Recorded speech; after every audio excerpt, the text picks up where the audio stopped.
トロントで移民弁護士をしているジェシカ・ユアン先生から今日はワークパーミットとワーキングホリデーについてお話をお伺いしてみましょう。Konnichiwa, minasan. My name is Jessica Yuan, and I am a lawyer in Toronto, and I am here to answer your questions about work permits. はい。では最初の質問です。First question。前回のビデオでスキルレベルについて説明していましたが、それぞれのレベルの中で仕事の具体例をさらに教えてもらえますか？ So the skill levels are categorized and listed online. So if you Google NOC codes, the first link should take you to the Government of Canada webpage. There, you will be able to enter the job title, and then you'll find out what the skill level is for that particular job. ありがとうございます。では、次の質問です。Second question。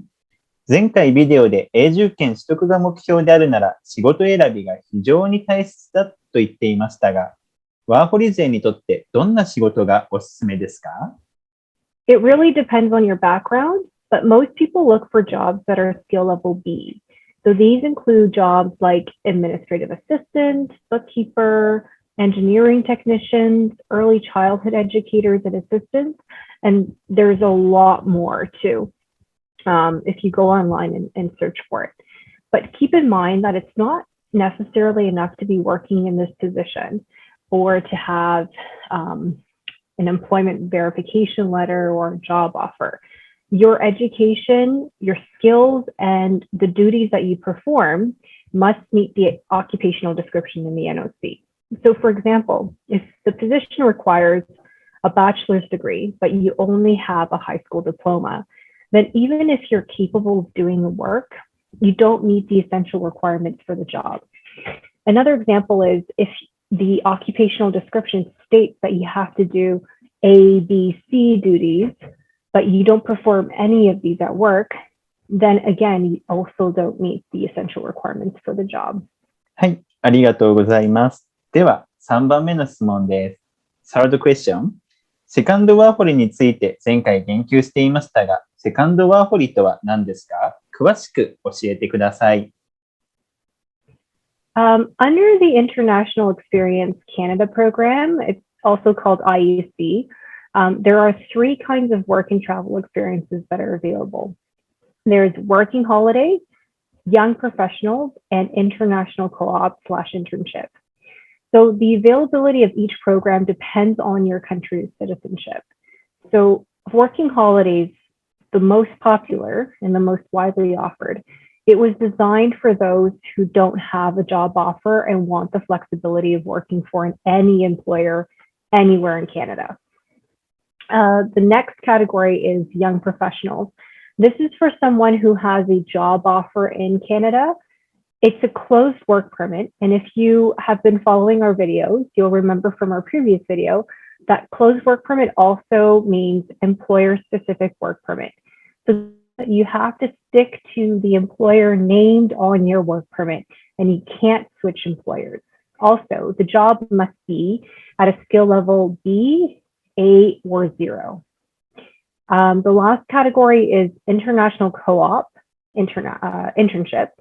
So this is for someone who is a student back home and has a job offer or a work placement or an internship set up in Canada and needs to do the work in order to complete their studies back home.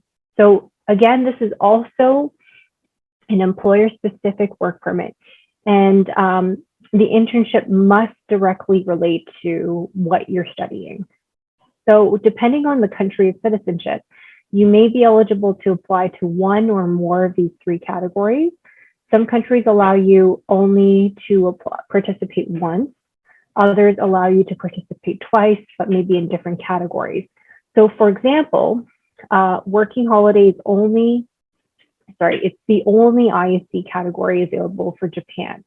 So any Japanese citizens between the ages of 18 and 30 can apply once for 12 months. So this is 1 year. Although some have been able to apply under either the same category, working holiday, or another IEC category through a recognized organization like StepWest after the first working holiday expired. So that's something that you can check out. If you're someone who has already used up their working holiday, then I highly encourage you to reach out to StepWest or another recognized organization to see if there's anything that they can do for you in terms of maybe getting a second working holiday or applying under a different IEC category. ありがとうございます。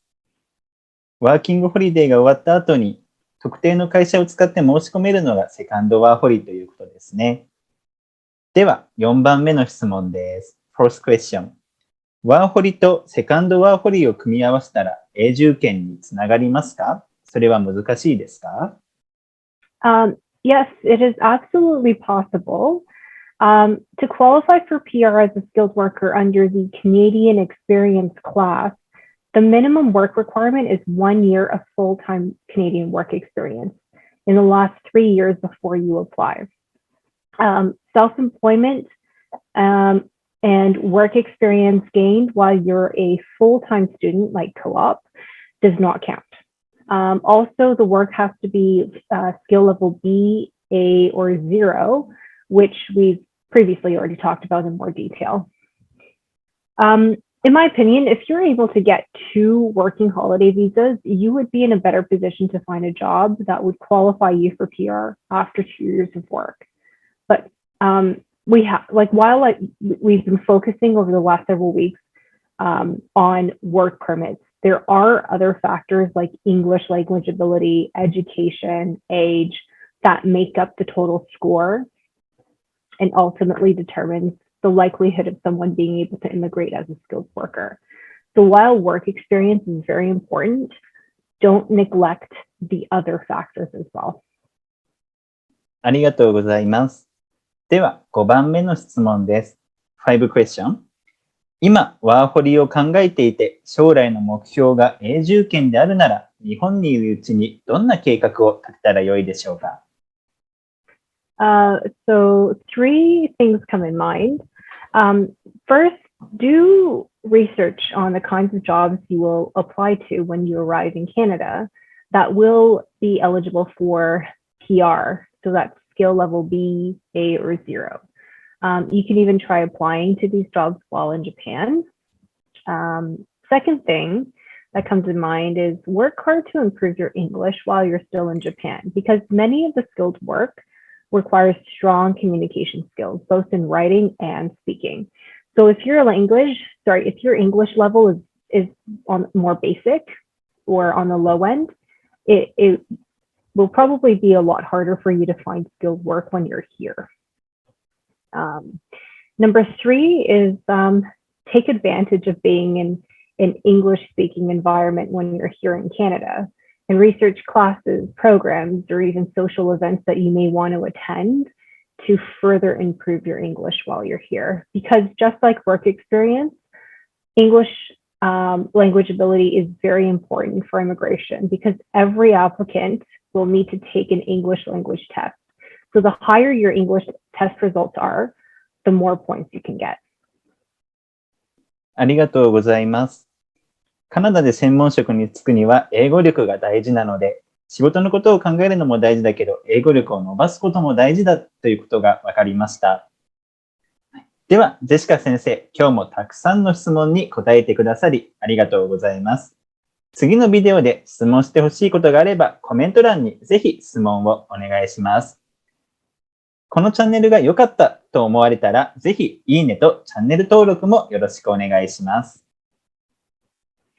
Thank you for having me, and click like and subscribe, and please comment below any feedback or questions that you might have that you want us to answer in future videos. Thank you, everyone.